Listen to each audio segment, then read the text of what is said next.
Pronto, começou a gravar.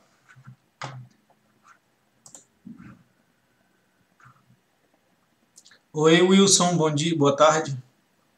Oi, Eliane. Oi, boa tarde. Eu vou comentar um exercício aqui que o Magno pediu e talvez mais um que o André pediu e aí a gente já vai para a aula. Eu vou comentar o 6.3 aqui com eles. Também não consegui fazer alguns. Acho que esse foi antes que eu também não fiz. Eu estou aqui na minha tela, vocês estão vendo a minha tela? É.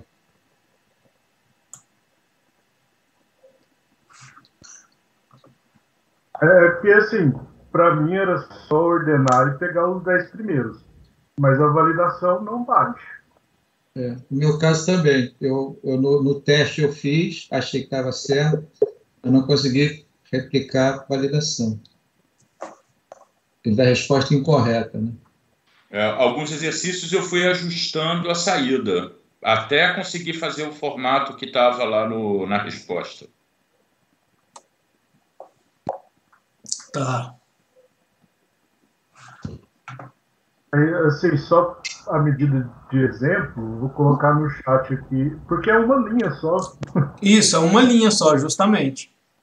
Aí a minha linha é essa. Aí eu fiquei quebrando a cabeça, gente, mas é muito simples para estar errado. É isso mesmo, é isso mesmo. Vamos ver. A diferença do meu para o seu é que eu não estou colocando o call entre colchetes, mas se a chamada da função não colocar ele entre colchetes, não tem problema. Deixa eu ver aqui no argumento. O teu é para funcionar.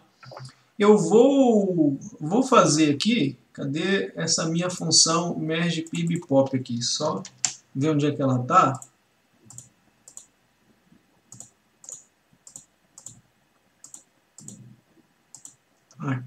Aqui. Eu vou pegar ela já pronta para a gente não perder muito tempo.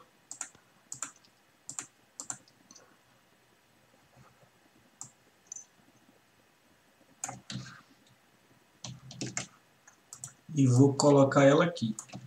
Essa aqui é de um exercício anterior e acho eu que resolve o problema.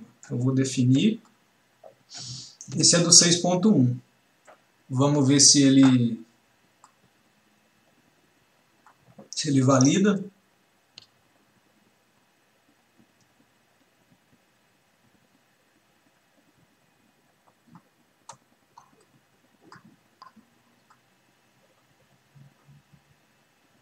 Será que eu importei o pandas?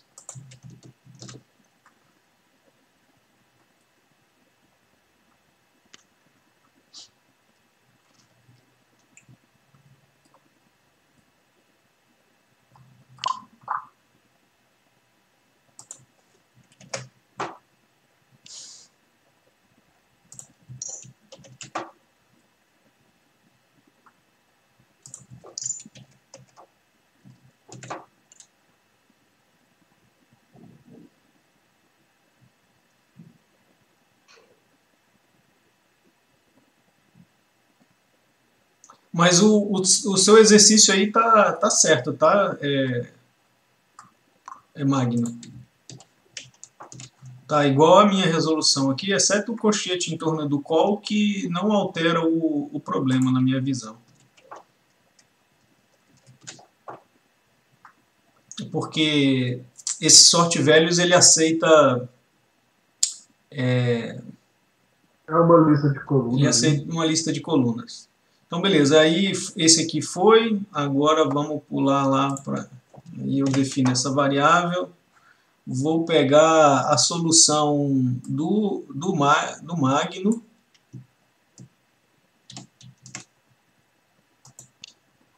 E vou colar ali.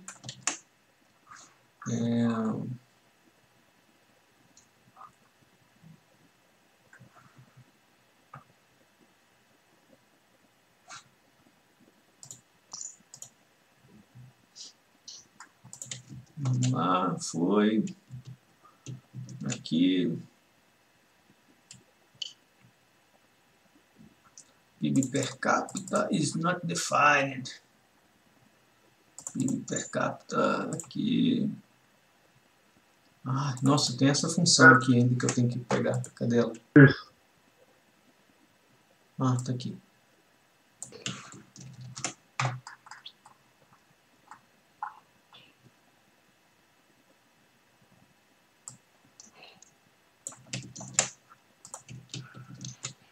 Vamos lá. Ver se passa. Foi, passou. Vamos ver essa aqui.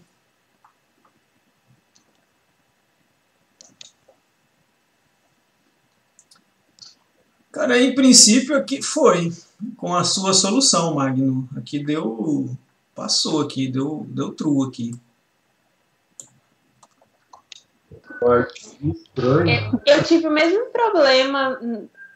Minha solução está muito parecida e eu não estava conseguindo passar na validação. Olha, o que eu digo para vocês sempre fazerem, sempre que isso der errado, é ver o resultado da sua função, executa ele aqui, ó. Cria uma célula, executa ele. Eu demorei para resolver essa, e o que eu tive que fazer foi que eu tive que ajustar a string do município Y, se não me engano, porque você tem que tirar aquele parêntese com a sigla do estado.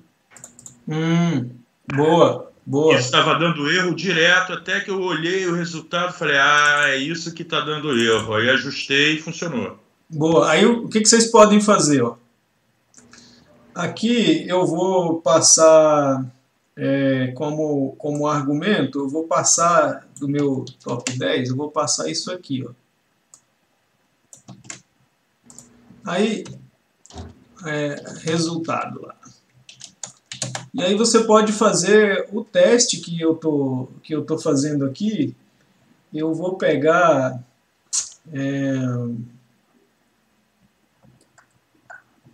aqui, resultado .head. Pronto. Só isso aqui já dá para você dar uma investigada no problema e ver se está batendo os nomes com os nomes das colunas. Estão vendo que aqui tem nome de coluna? E aí você pode ver se o nome da coluna está igual, porque o que eu passo aqui na saída é o gabarito. Então, o resultado da sua função vai ter que bater com o gabarito ali. Então você pode comparar ali e encontrar, mas a dica que o André deu aí, eu acho que vai resolver, tá? Vai ser pelo nome das colunas aqui, vai ter algum problema ali. Então, provavelmente eu fiz essa função aqui, ó,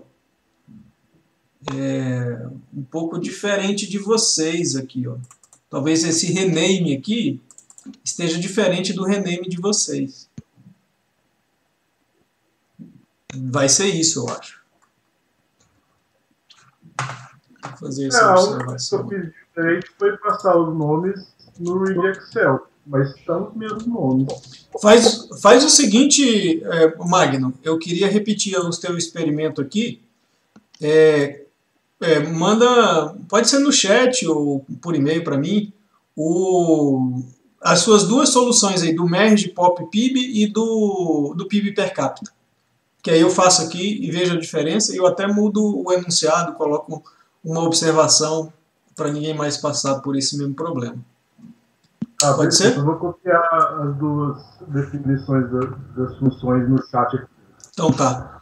E aí... Alex, Oi. Deixa eu perguntar uma coisa. Eu vejo que quando você manda imprimir o head, não sei o quê, ele sai com um formato diferente do que eu consigo aqui no Colab, na minha máquina.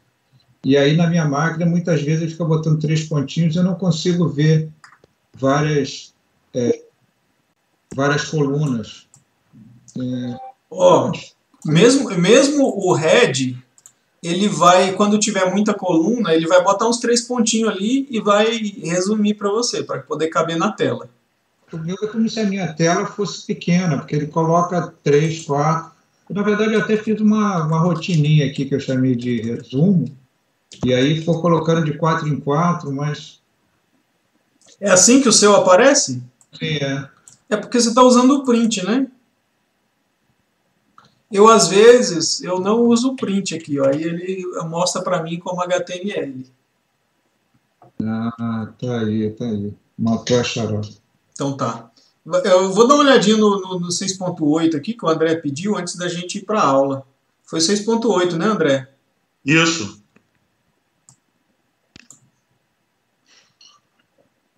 Aprendi um monte de coisa sobre array, mas eu, na verdade, não consegui fazer. Tá. Olha só. Vou compartilhar essa imagem aqui com vocês. Isso aqui é um padrão. Se vocês fossem dividir essa imagem em azulejos, ou seja, um quadrado de um tamanho menor do que o que está aí, depois você desenha um quadrado pequenininho e depois repete esse quadrado várias vezes. Que tamanho de quadrado vocês usariam? Onde você enxerga um padrão que se repete? Não são 5 bloquinhos, 5 quadrados, 3 na base e 2 em cima?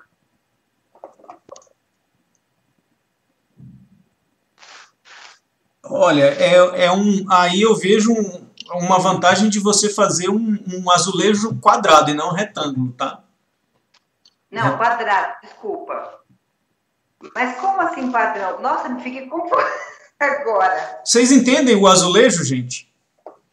Eu não entendi. Colar um monte de azulejo. Olha, aí com um desenho... O padrão que eu vi aí foi essa variação, essa repetição de padrão das linhas entre preto e branco. Porque ela, na verdade, ela vai se repetindo e invertendo, se repetindo e invertendo, né? Não sei se acertei o que você estava querendo. Eu vejo quadrados de 9 por 9 com um X branco. Perfeito, perfeito. Era a resposta que eu queria. Se vocês imaginarem... deixa eu ver se dá para desenhar aqui. Ó. Dá para desenhar aqui. Ó. Tem um azulejo aqui, gente. Se você repetir esse azulejo aqui 3 vezes na horizontal e 3 vezes na vertical, resolve, não resolve? Ah, verdade. Verdade. Então, beleza. Mas, assim, vocês entenderam o enunciado, pelo menos, do azulejo? Uhum. Então, vamos desenhar esse negócio aqui. Essa parte aqui de desenhar esse array aqui, vamos desenhar um array e mostrar ele na tela.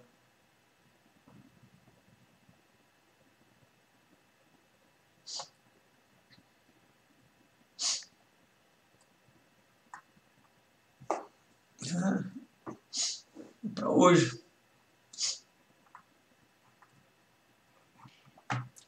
Deixa eu ver aqui.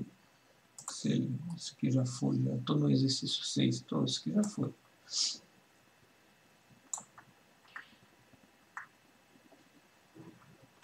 Tá, isso aqui vai fazer o seguinte, ele vai desenhar um quadrado que vai ter preto, que é o 0, né? Preto, preto, preto. E aí depois branco, branco, branco e preto, preto, preto. Então vai ser um tabuleiro de xadrez de 2 por 2. Conseguem ver isso?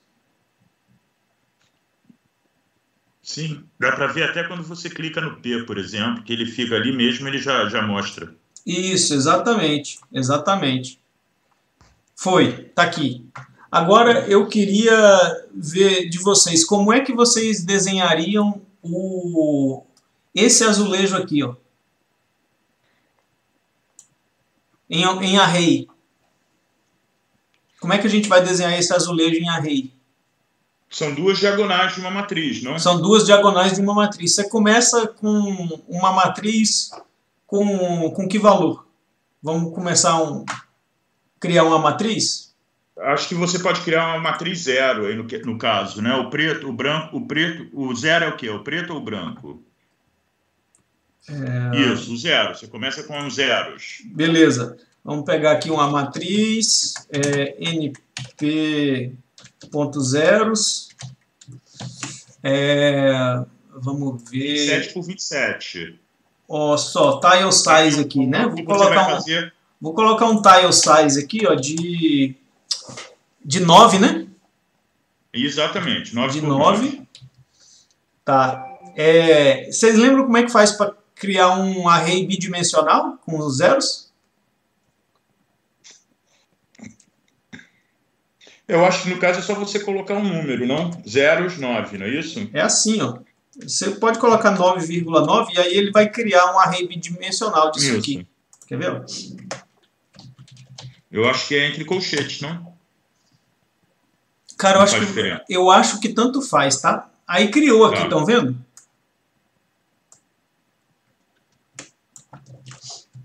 Sim.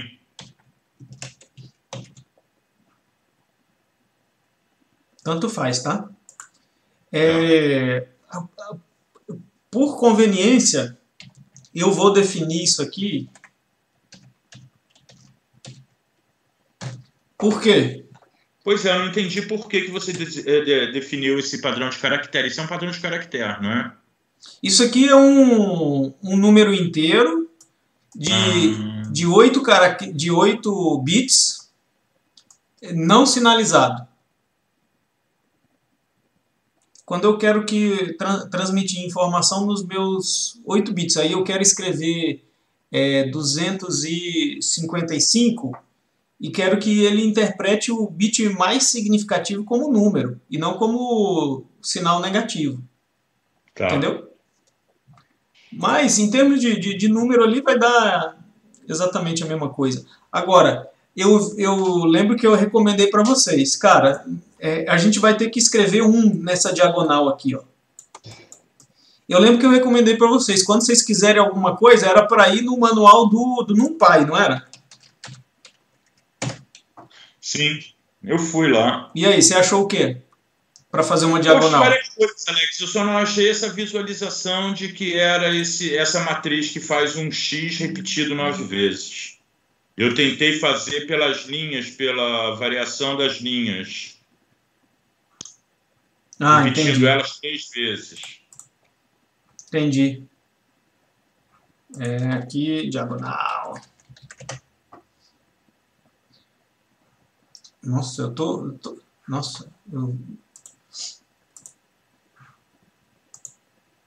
documentation,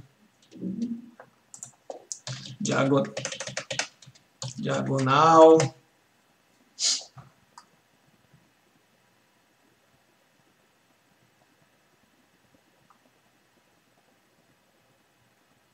é esse aqui, ó, fio diagonal. Você passa um array para ele e preenche esse array na diagonal com o valor 5 para mim. Aí ele vai e coloca 5 lá para você. Certo? Vamos fazer?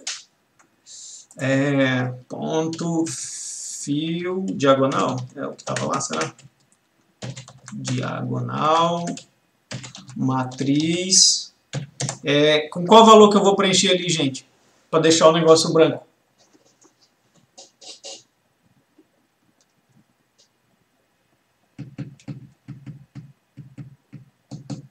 $255. Por quê?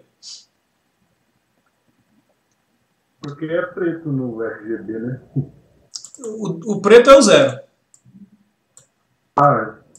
O branco. O branco é justamente esse aqui. Já que eu estou usando ali, vai. Não, deixa o 255 aí.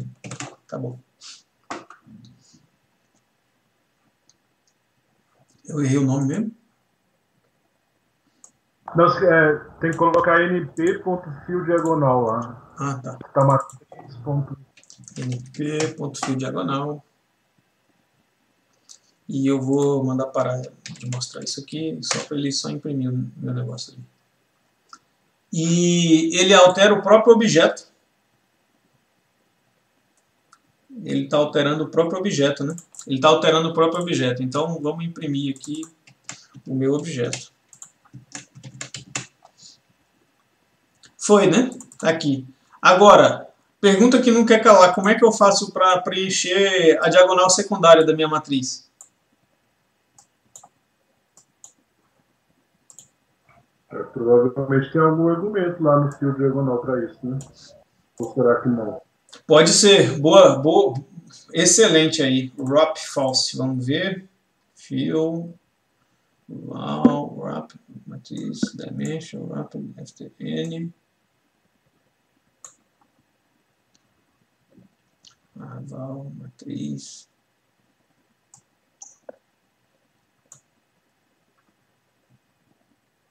Fio também diagonal. Aqui ele não vai inverter, não. Pegar a matriz inversa. Vamos inverter essa matriz, gente? Como é que... Vocês lembram no PowerPoint ou qualquer aplicativozinho no Word lá onde você fazia o espelhamento de uns objetos lá? Qual é o nome daquela operação? Vocês lembram? Flip. Qualquer software de manipulação de imagem tem esse negocinho assim de espelhar na horizontal ou espelhar na vertical. Qual que é o nome que está escrito lá no PowerPoint ou no Word para fazer essas coisas assim? Transpor? Hã? Transpor? Na verdade é transpor, só que lá não está escrito transpor não, no PowerPoint. Não é a referência que ele pede, vertical ou horizontal? O Thiago falou, em alguns softwares tem escrito mirror. Só que Photoshop normalmente é flip. Flip. Só que aqui também não é mirror, aqui é flip, tá? Aqui no NumPy. É esse aqui, ó. Flip LR, não? Flip LR, eu acho. Eu acho que é só o flip mesmo. Flip. Você tá vendo? Você tem flip UD, flip LR. Eu vou usar o flip mesmo aqui porque eu acho que dá, tá?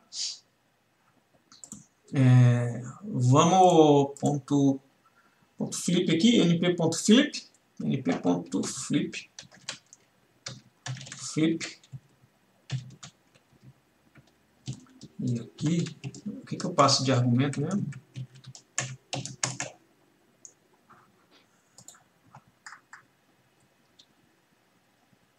A minha matriz e o eixo.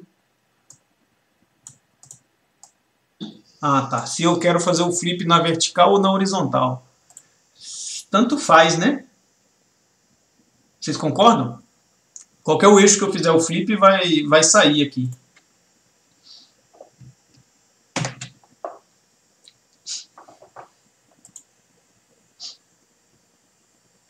Sim, qualquer eixo vai dar o mesmo resultado.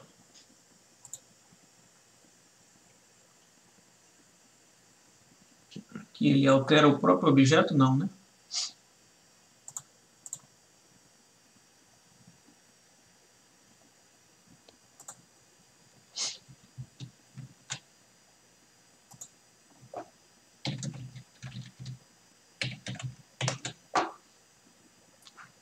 Por que o valor padrão dele aqui... Vamos ver o que tem no valor padrão dele lá. O padrão é known.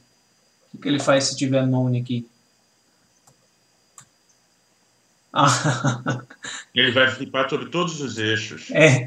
E aí se ele flipar duas vezes, volta a ser o que era. Aí você tem que especificar. Exatamente. Então era isso que estava dando errado. Aí você especifica um eixo ali e aí ele flipou. Agora, gente, como é que eu faço para sobrepor duas matrizes? Uma flipando e outra não, né? Porque...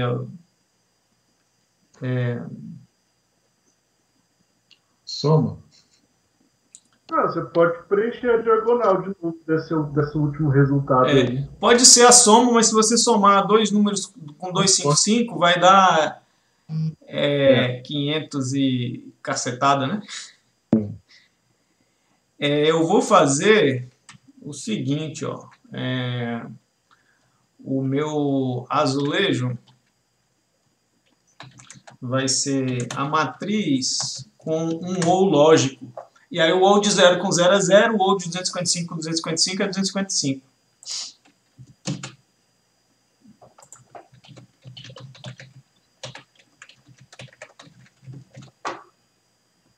Foi.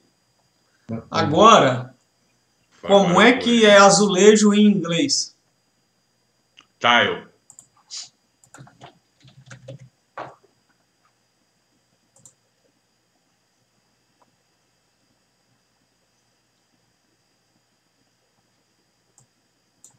Ó, se você passar o azulejo e a sua repetição que você quer, ele constrói isso para você.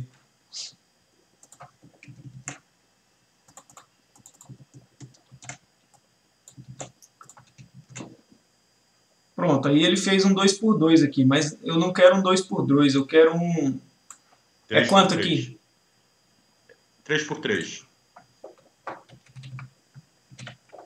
3x3. Agora eu preciso guardar isso aqui. Tiles. Sei lá. E fazer um image de show disso aqui. Ver se deu certo.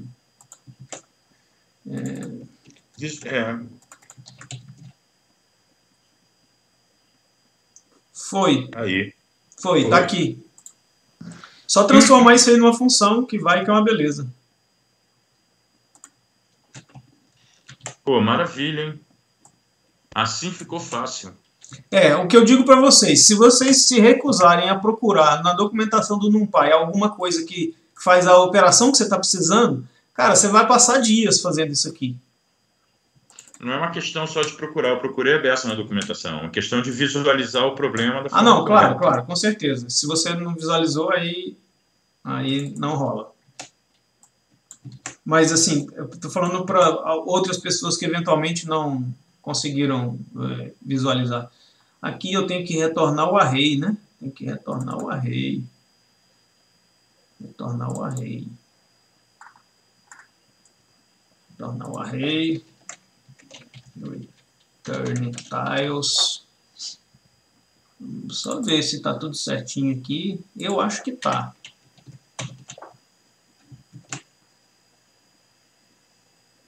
Foi. Maravilha. Então vamos para a aula lá. Eu vou começar a transmitir aqui a aula para vocês. Aqui. Alex, eu posso só perguntar uma coisa? Pode. Não sei se você já falou sobre o morbidade, que ele está faltando um número lá no morbidade.csv. Não sei se só eu peguei isso. Ninguém falou sobre isso aqui ainda não. Me mostra no intervalo. Pode ser? Claro. Então tá. Aqui, vamos lá para a aula de hoje, que a gente até já passou um pouquinho já. Vamos ver aí a agregação com pandas. Esse é um assunto bem importante aí dentro da ciência de dados e aí não pode faltar num curso como esse. Lembra muito operações com SQL. Deixa eu ver aqui. Tá, beleza. Só lembrando um pouquinho. Eu assisti um podcast bem interessante de um cientista da computação, chama Claude Shannon. Cara, esse é o cara que simplesmente inventou a comunicação digital que a gente conhece hoje. Ele era um engenheiro eletrônico e ele foi obrigado a fazer uma disciplina de filosofia, onde ele aprendeu, foi exposto a conceitos de representar o sim e o não, true e false, enfim.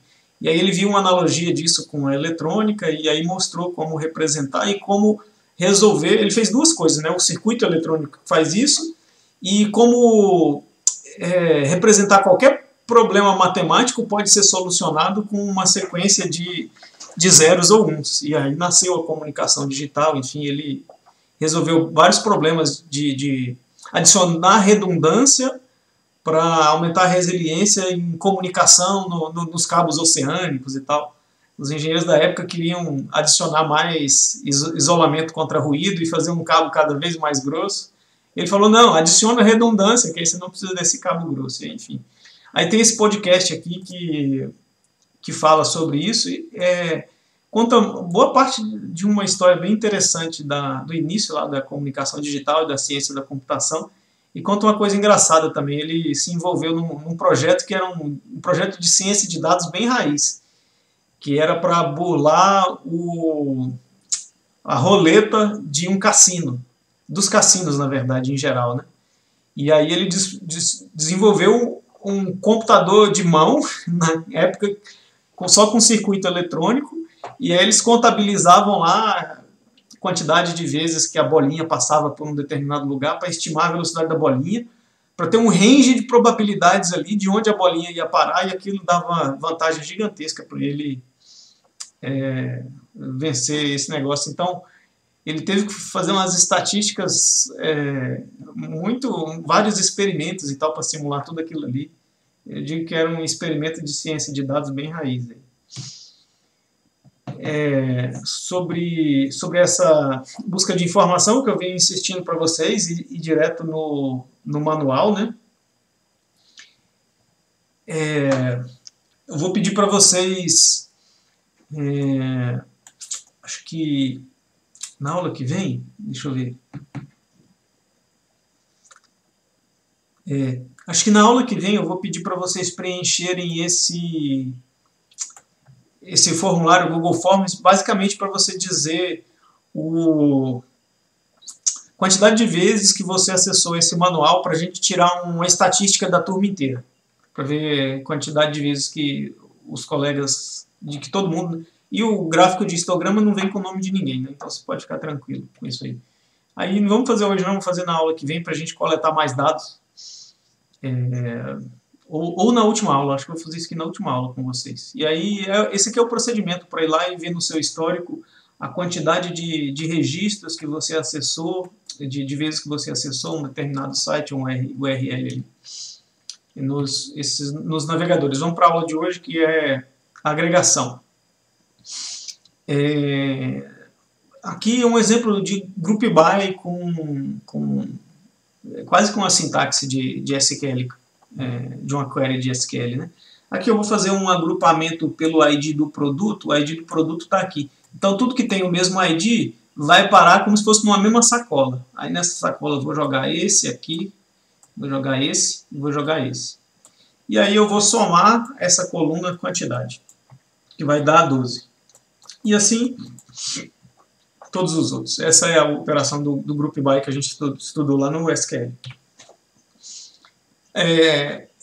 Esse cara, esse Hadley Wickham, ele implementou um algoritmo desses de group by no R, e o cara que desenvolveu o Pandas, ele olhou para esse algoritmo implementado no R e falou, cara, esse aqui é muito bom, vou trazer exatamente esse raciocínio aqui para o Pandas também.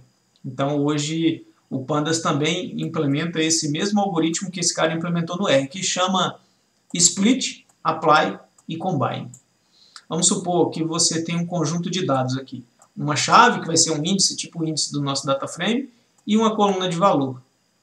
Vamos fazer a operação de split. A operação de split, a gente vai separar os nossos dados em buckets, ou em grupos, ou em conjuntos. Tudo isso são sinônimos. Eu gosto de pensar isso, um conjunto, eu gosto de fazer analogia com uma sacola. E aí, o que está dentro dessa sacola lá, a rigor, não tem muita distinção entre um e outro, você vai aplicar uma métrica sobre todo mundo que está dentro dessa sacola. Mas às vezes em inglês a gente chama isso aqui de bucket. É bem comum você ouvir falar isso aqui de bucket. Então eu vou pegar todo mundo que tem o mesmo key e vou jogar no mesmo bucket.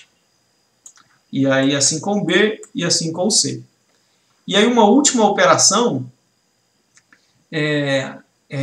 a operação do meio agora é o apply. Esse apply é simplesmente aplicar uma métrica que você vai escolher sobre esses conjuntos de dados que estão dentro da sua sacola ou dentro do seu bucket. Nesse exemplo aqui, o autor dessa imagem escolheu fazer a soma. Então a soma disso tudo dá 15. E aí o outro 30 e o outro 45. Uma última operação que tem é eu pegar o resultado da soma de cada um desses aqui, que é 15, 30 e 45, e juntar todos eles numa tabela, associando o resultado ao índice dele e copio tudo para cá. E assim com o outro e assim com o outro. E aí, vocês conseguem ver essas três operações distintas?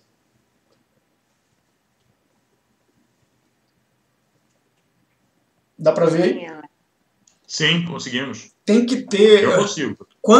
Quando a gente for trabalhar, né, a próxima slide ali, a sintaxe disso no Pandas, se você não lembrar a distinção de cada um deles, fica difícil entender a sintaxe. E aí tem que lembrar dessas operações. Uma coisa que eu queria dizer para vocês, para aumentar a flexibilidade da solução desse problema, se você tiver mais de uma coluna de dados, aqui ó, se você tiver um data 2 aqui, um data 2 e todos os registros dele, você pode trazer esse data 2 para cá, e aí dentro da sua sacola você pode ter essa informação desse data 2 aqui. E aí depois na hora da soma, você pode dizer, cara, soma esse data que está aqui e soma o data 2 também. E aí você pode colocar aqui do lado a soma deles. Ou você pode dizer, não, para o data 2 você faz a média e para o data você faz a soma. Ou você fala, não, eu só quero a soma mesmo do data 1 e pronto. Vocês entenderam essa flexibilidade? Você pode pedir combinações, não, tratamentos diferentes para atributos diferentes, para variáveis diferentes. Posso, justamente. Quantas colunas de dados eu tiver aqui, ó, eu posso escolher se eu tenho o data 2 e data 3. Eu posso escolher colocar só o data e o data 3 no meu bucket? Posso. Não tem nada que impeça, tá? O que você vai fazer? Depende do problema que você quer resolver. Se você quer analisar aquela variável, coloca a variável dentro do bucket. Se não quer, não coloca. Certo? Tá bom? Ô, Alex, vamos supor, ó, pensando num caso do dia a dia, eu quero saber qual que é o peso médio de, por exemplo, de laranjas colhidas em determinada região da fazenda lá. Mas fora o peso médio de cada laranja, eu preciso saber se está variando muito o peso. Eu consigo pedir duas medidas para a mesma coisa? Muito bom, Eliane, muito bom. Muito boa essa pergunta. Pode. Nessa do apply aqui, você fala, me traga a média e me traga o desvio padrão ou a variância, né? E aí ele vai trazer a média e, sei lá, o desvio padrão para você aqui. E se você quiser a variância também, você pode pedir. Pode pedir qualquer quantidade de métricas que você quiser. Tá? Nossa, maravilha, hein? Então tá. Vamos ver a sintaxe agora com o group by. Eu vou criar um data frame, que está aqui, passando números aleatórios. Numa coluna data 1 e data 2, eu vou passar números aleatórios, é dessa maneira que cria números aleatórios. Vou criar mais duas colunas aqui, uma chamada key1 e outra chamada key2, e tenho o meu índice sequencial aqui, nesse data frame. Até aqui, beleza? Olha só, essa sintaxe que o Pandas coloca aqui, ó, ele está selecionando, coloque o data 1 dentro do meu bucket, aqui. Coloque isso lá dentro da minha sacola. Então aqui, ó, a única coisa que está dentro da sacola é o data 1. Certo? Olha lá. Ele escolheu o data 1 para colocar aqui, ó. Mas isso aqui agora é o quê? Esse group by. Esse group by vai ser o critério para criar os buckets. Então aqui eu estou criando um bucket por key 1, então tudo que tiver A vai estar no mesmo bucket e tudo que tiver B vai estar num outro bucket. Então aqui é o critério de agregação.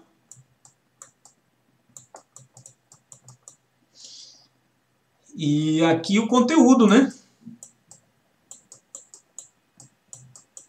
Certo? Viram aí? Ok, quando eu criar esse objeto de agrupamento aqui, e eu der um nome, qualquer nome para essa variável, esse objeto vai ser um objeto do tipo Series Group By. Ali dentro tem um monte de metadados e informações que o Pandas organiza para o Pandas conhecer as escolhas que você fez do agrupamento. Ali, a rigor, ele ainda não fez os cálculos que você vai fazer. Ele está guardando essa informação que você disse para ele e está guardando essa informação aqui dentro desse objeto. Quando que ele vai fazer a conta? Quando você fizer uma operação sobre esse objeto aqui, Series Group By. Nesse momento aqui, ó, você pediu média, aí ele vai lá e calcula a média para você. Lembra que a gente agrupou por key 1 e a gente formou buckets com o key 1, então ficou um bucket com o A, outro bucket com o B. Vamos ver a média, que eu estou tirando a média. Vamos ver a média desses dois números aqui, ó. Dá mais ou menos 0,50 alguma coisa mesmo, que é o que está aqui. E aí, tranquilo? Alex, eu não entendi como que ele faz. Por exemplo, esse grupo que você criou, você está falando, ó, eu quero tratar a medida data 1 de forma que estejam agrupados os meus registros por essa key 1, certo? Ele vai ser agrupado por key 1 e eu vou colocar dentro da minha sacola o data 1. Nesse momento, a gente chega até aqui, ó. Certo? Aquele Series Group By, que é aquele objeto grouped, ele criou uma representação disso aqui, ó. Ele não chegou a dividir ainda, mas ele criou uma representação disso aqui. Tá? Então, lá dentro daquele grouped, o que que tem? Ele está dizendo, olha, você vai agrupar para mim pela coluna key 1 e vai colocar dentro da sacola os dados para eu fazer as minhas contas, vai colocar o data 1. Aí, na hora que eu executo o ponto min, aí ele vai fazer essa operação e trazer esse valor para cá e fazer toda a conta. Então, mas é aquela linha antes do mins lá? Essa aqui? Essa de series aí. Essa aqui? É. Isso aqui foi o seguinte, eu simplesmente mandei imprimir o tipo desse objeto aqui, só para vocês verem que tipo de objeto é esse. A gente chama ele de Series Group By. É só para você ver o tipo do objeto que retorna. Isso aqui, gente, não é um data frame, tá? Quando você faz um Group By, ele não retorna um data frame, ele retorna um Series Group By. Olha, isso aí não seria na coluna data 1 e você marcou na data 2? Opa, desculpa. Opa, desculpa, é isso mesmo. E a média dá aquele menos 0,53 mesmo ali. É isso mesmo, Wilson. Obrigado. Mas então, vocês entenderam essa parte aí do Series Group By? Que isso aqui não é um data frame, gente. Sim, não é data frame, tá. Não é um data frame. Ele faz a cópia dos dados, porque, assim, se ele não fizer, o que acontece se eu mexo no data frame original? Depois de fazer o grupo. Você acredita que eu não sei responder essa sua pergunta? É o primeiro aluno que me faz essa pergunta. Eu vou demorar um pouquinho para responder ela. Sei lá, me pede no intervalo para eu pesquisar. Senão a gente vai atrasar um pouquinho aqui. Tá bom? Não, beleza, abre uma aba aqui do lado da documentação. A gente pode ver na documentação, inclusive. Eu tinha pensado em fazer um experimentozinho e mudar o conteúdo do data frame. Esse tipo de coisa a gente resolve, em 5 minutinhos a gente faz um experimento desse aí. Mas vamos continuar aqui. Agora eu queria mostrar para vocês que é possível agrupar por 2 critérios. Vocês conseguem ver um bucket de agrupamento por 2 critérios? Vamos supor, se a gente agrupar os brasileiros por sexo e idade e extrair o peso deles. E aí a gente vai encontrar, por exemplo, uma média de peso para cada idade de homem e de mulher, por exemplo. Entendem essa separação com 2 critérios? Eu posso ter N critérios, aliás, né? Eu posso ter sexo, idade e cidade, por exemplo. E aí, para cada um desses aí, eu vou criando buckets cada vez menores. Vocês entendem? Para cada critério que eu adiciono, o bucket vai ficando menor?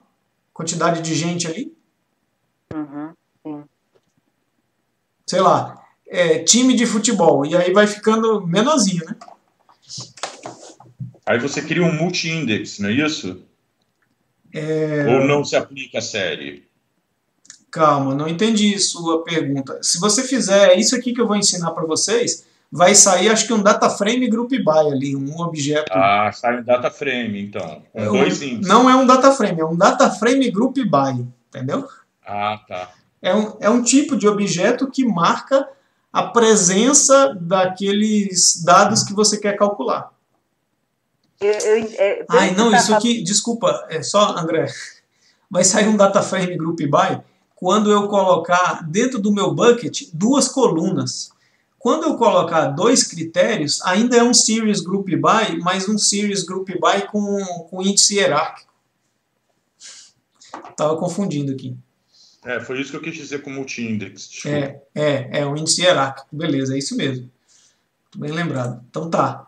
Então, deixa eu mostrar aqui para vocês o que está a interpretação desse código que está aqui nessa tela. Aqui eu vou colocar dentro da sacola o data 1.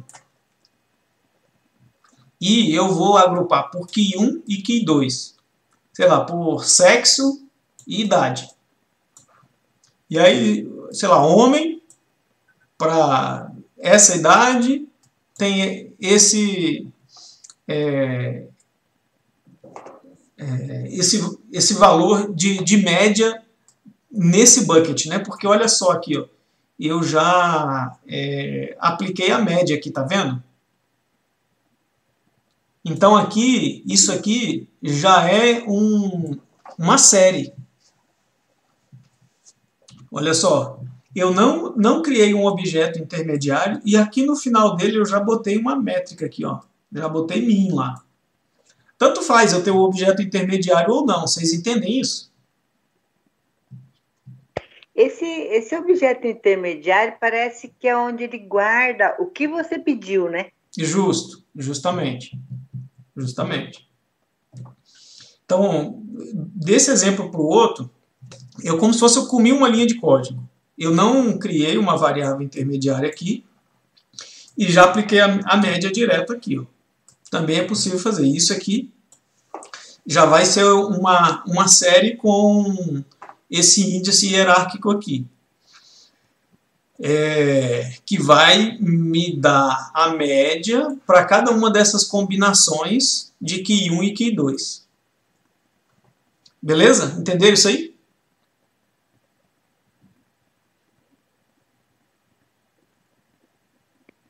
A sintaxe dele ele vem de trás para frente, né, Alex? Olha, você tem que entender pelo menos 2 coisas que estão acontecendo aqui. O que está indo para dentro da minha sacola? O data 1. O data 1, perfeito. E qual que é o critério de agregação? Primeiro o key 1, depois o key 2. Perfeito. Então, essas 2 coisas têm que estar muito claro dentro da mente de vocês. Eu queria comentar uma outra coisa aqui, ó, que quando você tem um índice hierárquico igual esse aqui, é muito fácil você pivotar essa informação usando o método unstack, que vai pegar esse índice hierárquico e vai pivotar isso aqui para você. E vai pegar a mesma combinação de key 1 e key 2 e coloca a informação ali, ó. A1 é esse aqui, 0.88. Só uma curiosidade. Agora, se eu não especificar qual coluna eu estou colocando dentro do meu da minha sacola. Quais colunas vão parar lá dentro? Vocês conseguem inferir? Se eu não disser qual? Eu acho que ele vai fazer para todas que forem numéricas, né? Justo, muito boa. Muito bom, é essa aí. Todas as colunas que forem possíveis de fazer uma sumarização, ele vai colocar lá. E aqui vamos agrupar agora por...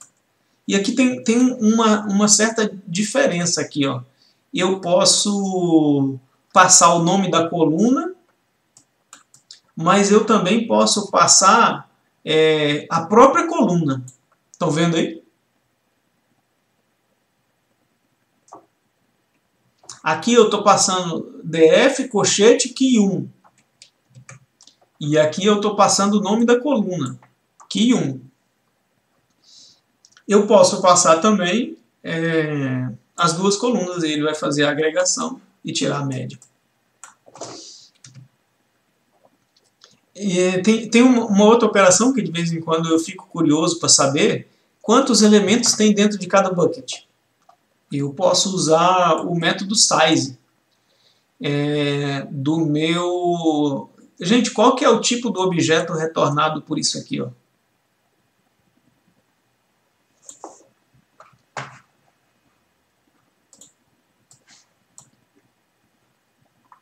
Vamos executar isso lá.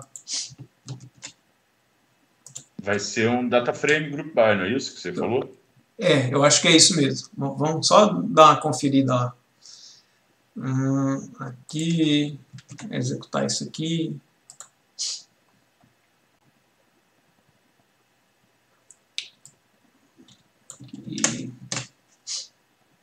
Data frame group by, tá lá. É que às vezes minha memória falha.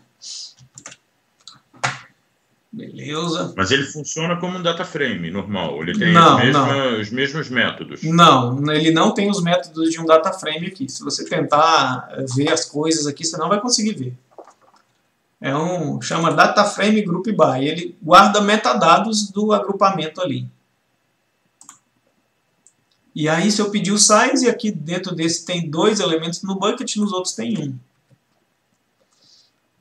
1. Então, olha só, erros que os meus alunos já cometeram nessa parte da aula. Tipos de argumentos aceitos pela função group by. Então, eu estou falando por essa função group by aqui, ó.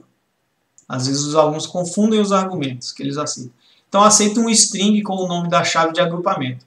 A coluna precisa estar presente nas colunas selecionadas. Então, se você mandar selecionar por Key 1 aqui, gente, ele precisa estar lá dentro das colunas selecionadas. Se você for especificar pelo nome, ele precisa estar dentro da sacola. Se você for especificar pela coluna, ele não precisa estar dentro da sacola. É intuitivo isso para vocês?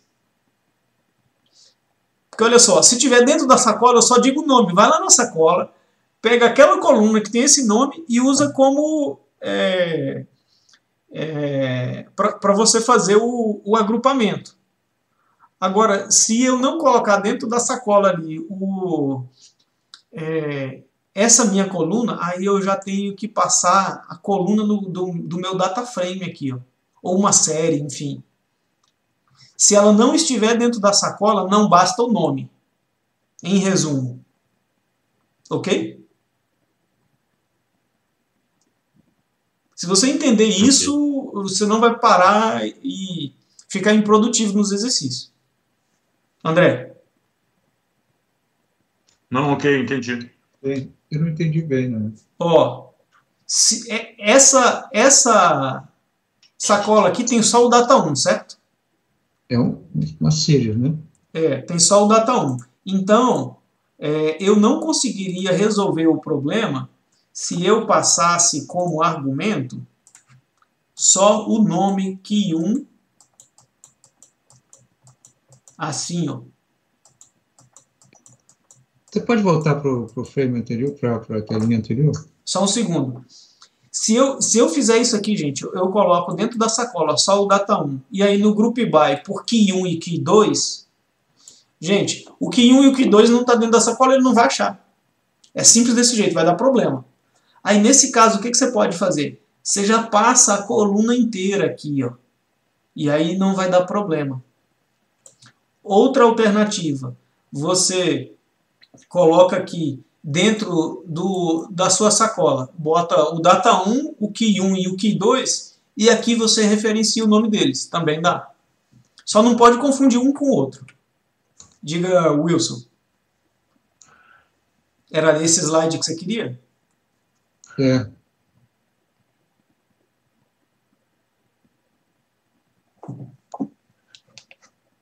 Porque aqui você está passando...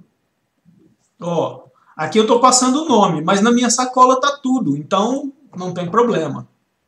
A informação está lá para ser usada. Ah, entendi a diferença. Okay. Não pode ter uma incoerência de você não colocar dentro da sacola e querer usar o nome. Se não colocou dentro da sacola, passa a coluna inteira. Não, é porque isso aqui é massivos, né? Esse aqui está passando no data frame e a outra está aplicando no massivos. Isso, exatamente. Alex, eu acho que no SQL é da mesma forma. Você não pode fazer um agrupamento se não estiver dentro da seleção, né? Justo. Ah, entendi. No select lá das colunas, você tem que trazer a coluna que você vai fazer o group by. Ou você bota um asterisco ou você deixa a coluna lá explícita no group by, né? Perfeito. Assim, né? Legal. O Ricardo que me ajudou, né? Obrigado, Ricardo. Então, beleza. Você pode passar uma lista de strings com os nomes das chaves do agrupamento. As colunas precisam estar dentre as colunas selecionadas. Você pode passar uma série ou um dicionário com os dados a serem usados como agrupamento. E você pode passar uma lista de séries ou de dicionários com os dados a serem usados pelo agrupamento. O que são os dados, gente? O que é esse dado aqui? Ó? Quando você está passando isso aqui, você não está passando o dado do key 1. O que tem na linha 1, o que tem na linha 2, o que tem na linha 3. Quando você passa df key 1, você está passando os dados, sim, da coluna key 1. Entenderam ali? Ó, uma série com os dados. Ou uma lista de séries com os dados. Então, não confundir essas duas sintaxes. Aqui está a principal causa do erro dessa aula. É confundir essas duas aqui. Essas duas de cima com essas duas de baixo aqui. Outras métricas para aplicar na função de agregação. Eu posso contar a quantidade de elementos que tem dentro do bucket, posso somar, média, mediana, o desvio padrão, a variância, mínimo, máximo, produto, e pode ser o primeiro e o último. O size é igual ao count? Cara, na minha intuição sim, mas eu nunca testei. A gente vai ter que dar uma testada lá. Mas antes disso eu queria mostrar mais um negócio para vocês. Aí nesse slide a gente vai para lá e a gente testa. Eu queria mostrar para vocês aplicar, como é que a gente vai fazer para aplicar uma coisa que até a Eliane comentou, várias métricas sobre uma mesma coluna de dados. Então aqui eu tenho um dataset de gorjetas de restaurante. Então aqui é o total da conta, aqui é a gorjeta, se era fumante ou não, o dia da semana, se foi jantar ou se foi almoço, acho que a quantidade de pessoas que estava na mesa e a porcentagem da gorjeta em relação ao total, né? Então, gente, que tipo de objeto é esse aqui?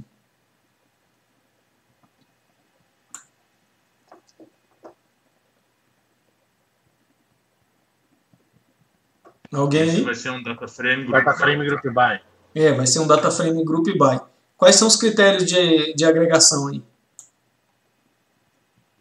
Dia e se é fumante ou não. Perfeito, beleza. Tem mais uma operação aqui que eu não combinei com vocês ainda. Olha só. Ele está pegando esse objeto aqui e está fazendo um slice nele. Está selecionando só uma coluna. Então lá dentro da minha sacola tinha todas essas colunas aqui. Quando ele faz esse slice aqui, ele vai transformar isso aqui num Serious Group By, não é? Sim. Estão vendo? Então agora aqui eu só tenho informação dentro da minha sacola, eu só tenho informação sobre a porcentagem aqui da gorjeta. E aí tem um método que chama AGG.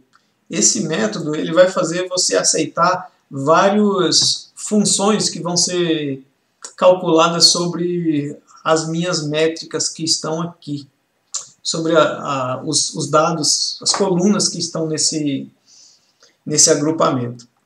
E eu vou aplicar a média, o desvio padrão e uma função pico a pico. Eu já vou mostrar a definição dessa função pico a pico, mas a média é a média normal, o desvio padrão e esse valor do pico a pico. Vamos ver aqui, ó, ele agregou por dia e se é fumante ou não. Então, na sexta-feira, o não fumante teve essa média, isso aqui. Está faltando só mostrar para vocês essa função pico a pico. Aqui, agrupamento.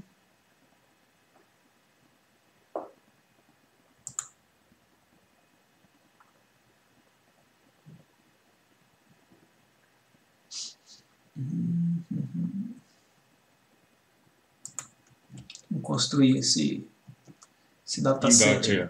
Já achou ali, né? Falam comigo? Sim, estava falando com você. Ó, aqui eu vou fazer o group by de tudo que tem no TIPS, de tudo que tem lá, agregar por essas duas colunas. Ele me retornou um data frame group by. Aqui eu vou fazer um pouquinho diferente do que está no slide. Em vez de pegar só uma coluna, eu vou pegar essas duas colunas e vou fazer um data frame group by com menos colunas. E agora, sobre todas essas colunas, eu vou aplicar a média. Deu a média. Agora eu vou criar uma função que eu vou chamar pico a pico. Eu vou receber aqui um array e vou extrair o máximo dele. E desse mesmo array extrair o mínimo e vou subtrair isso aqui. Quando eu passar isso aqui para a minha função do group by, ele vai aplicar isso aqui, essa função dentro de cada bucket. E aí dentro de cada bucket eu vou ter um array que representa todos os elementos. Eu vou pegar o máximo desse bucket e subtrair do mínimo e retornar o resultado. Então definir essa função pico a pico. E também aqui eu estou fazendo essa mesma pico a pico como um lambda, né? Eu vou fazer essa pico a pico primeiro aqui.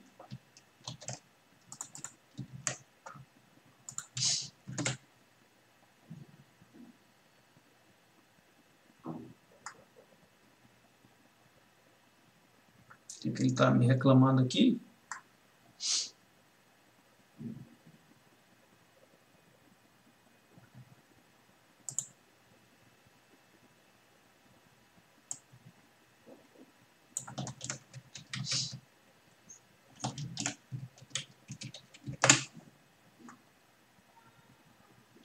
Eu não entendi o que era o problema daquele ali, mas isso aqui está com a sintaxe que eu estava mostrando para vocês no slide. Então, vou aplicar a função pico a pico no meu data frame group by e ele vai criar aqui, inclusive, um índice hierárquico aqui para as minhas colunas. Então, para o tipo PCT, eu vou ter a média e o pico a pico. E para o total bill, eu vou ter esse aqui também. Eu queria mostrar para vocês a função lambda fazendo a mesma coisa.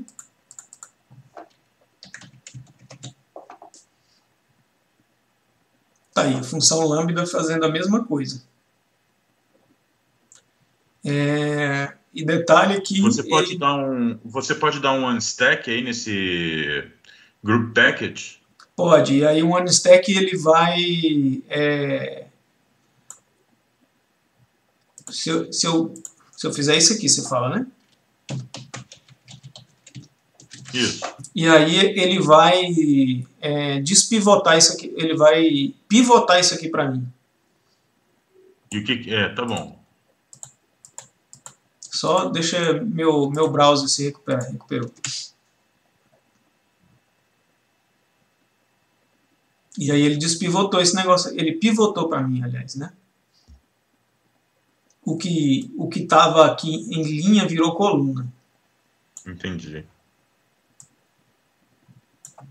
Ô, Alex. Oi.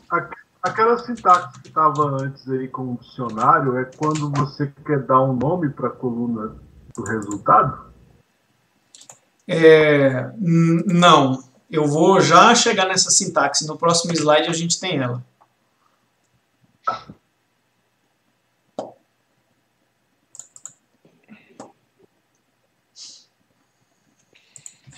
André.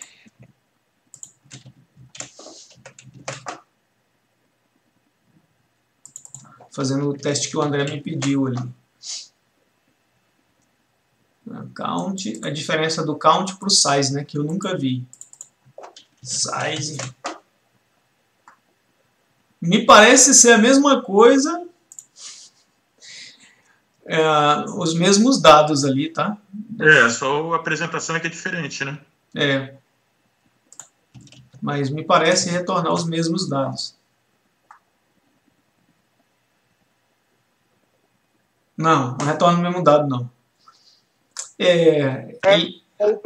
Tem todas as variáveis, né? Aqui tem as duas colunas, mas a contagem nas duas colunas sempre tem que ser igual, tá? Pois é, verdade. Mas no size, ele retorna só o size, sem me dar a contagem nas colunas. Estão vendo? Não tem uma coluna aqui, nome de coluna. Mas a contagem tem que ser igual. Deixa isso aqui. Vamos voltar para o slide, que agora eu tenho que responder a pergunta do Magno. Eu também posso passar para o meu método AGG, eu posso passar um dicionário. E aqui eu vou dizer o nome da coluna e no conteúdo do dicionário posso passar uma string ou uma lista de strings com as métricas que eu quero que ele calcule. Então, para o tipo PCT, calcula para mim o mínimo, o máximo, a média e o desvio padrão. E para o size, calcule a soma. E aí ele vem e calcula isso aqui para mim. Vamos ver isso sendo executado lá. Aqui.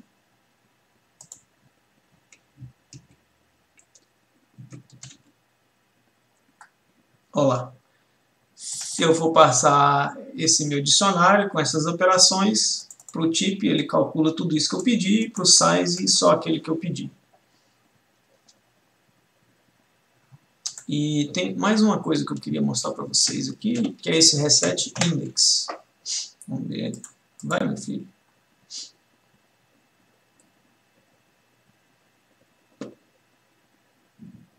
Né? Não, até que não fez muita diferença aqui, não. Vamos ver. Só uma coisa, eu tá. não lembro as colunas em 2 níveis assim. Para eu pegar uma coluna só específica, eu vou ter que colocar tipo pct.min. Agora eu não lembro essa sintaxe. Só deixa eu mostrar uma coisinha para vocês e a gente investiga isso aí.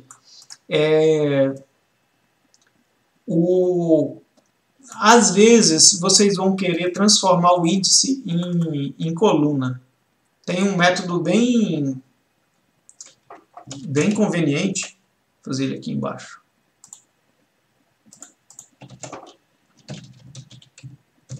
Acho que isso aqui, vocês vão precisar disso em algum exercício, tá? Olha só, o day e o smoker virou coluna e aqui era índice. Beleza? Dá para ver aqui que virou coluna? E aqui ele era índice. Agora o índice aqui é uma sequência numérica aqui, ó. Tá bom? Entendi. Agora vi. Vamos agora para o nome da coluna aqui. Uma coisa que eu faria é acessar um e depois o outro. Deu. E aí, na sequência, eu poderia fazer isso aqui, ó.